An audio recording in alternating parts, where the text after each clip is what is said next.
Приветствую, друзья! С вами Искандер Бариев. Дефицит воды на полуострове, отпуск украинского нардепа в Крыму, уничтожение Православной Церкви Украины в Симферополе, запрет на публикацию о деятельности ФСБ, возвращение крымско-татарских политзаключенных домой и разработка стратегии деоккупации Крыма.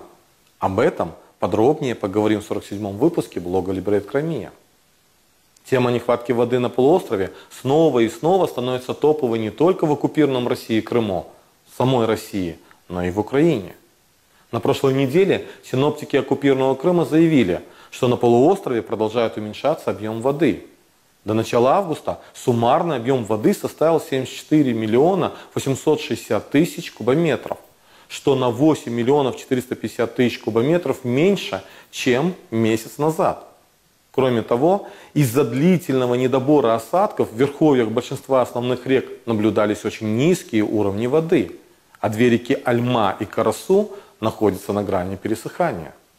Из-за дефицита воды в селе Мирное Симферопольского района ввели режим чрезвычайной ситуации. И за 2 дня оккупанты уже успели построить новый водовод от Симферополя до села.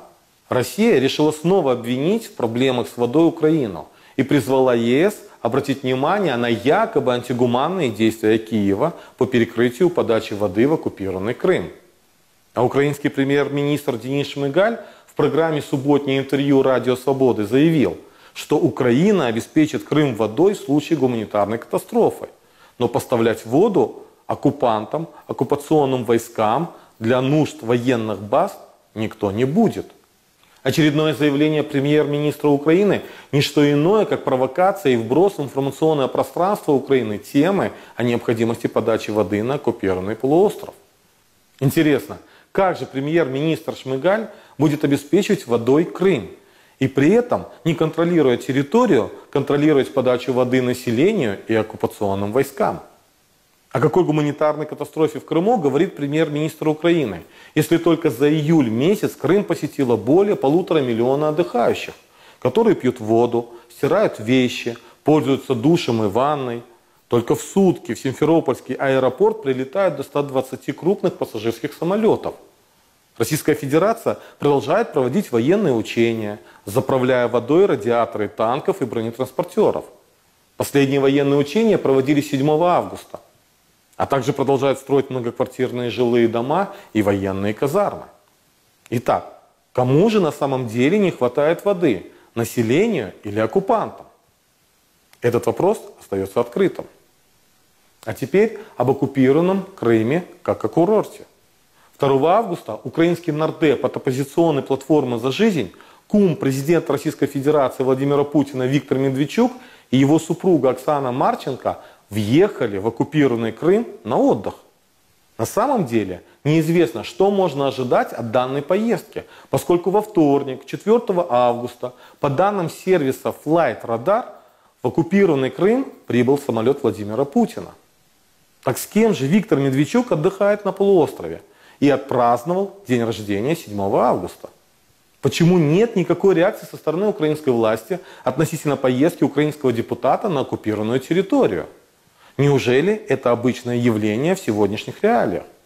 А что мы тогда требуем от европейских депутатов? Нельзя не вспомнить и ситуацию с выселением Православной Церкви Украины из собора в Симферополе. Во вторник, 4 августа, Верховный суд Российской Федерации отказался пересмотреть решение о выселении общины Православной Церкви Украины из Кафедрального собора в Симферополе. Кроме того, в конце июля архиепископ Симферопольский и Крымский Православной Церкви Украины Климент получил решение оккупантов о сносе храма Православной Церкви Украины в Евпатории в 5-дневный срок. Ни для кого уже не секрет, что оккупанты системно преследуют религиозные сообщества в Крыму по делу Хизбут-Тахрир и свидетелей Иеговы, называя их экстремистами. И что же теперь? Российская Федерация решила уничтожить еще и православную украинскую церковь. Но удастся ли ей это? А теперь о ФСБ. Владимир Путин подписал закон о Федеральной службе безопасности, согласно которому СМИ запрещается публиковать и распространять материалы о деятельности ФСБ без разрешения ведомства. Что это значит? Теперь перед публикацией материала о ФСБ содержащего так называемую профессиональную тайну, журналисты должны согласовать его у руководства спецслужбы. Иначе публиковать запрещено. Распространение информации без согласования могут приравнять к разглашению секретных сведений со стороны как сотрудника спецслужбы, так и журналиста. Ну что, как вам? Чувствуется дух СССР и тотальной цензуры? Ведь таким образом Путин пытается скрыть преступные действия силовиков и закрыть рты всем журналистам. Вспомним и о столь желанном обмене политзаключенными. Тема, о которой мало кто говорит и вспоминает. Последний обмен с крымскими политзаключенными состоялся 7 сентября 2019 года. А когда будет следующий, никто так и не знает. Пресс-служба президента Украины сообщила, что во время последнего разговора с президентом Российской Федерации Владимиром Путиным Зеленский инициировал обсуждение освобождения 22 крымских татар, которых незаконно удержат в оккупированном Крыму. Даст ли эта инициатива хотя бы какой-то результат? Послушает ли Путин Зеленского?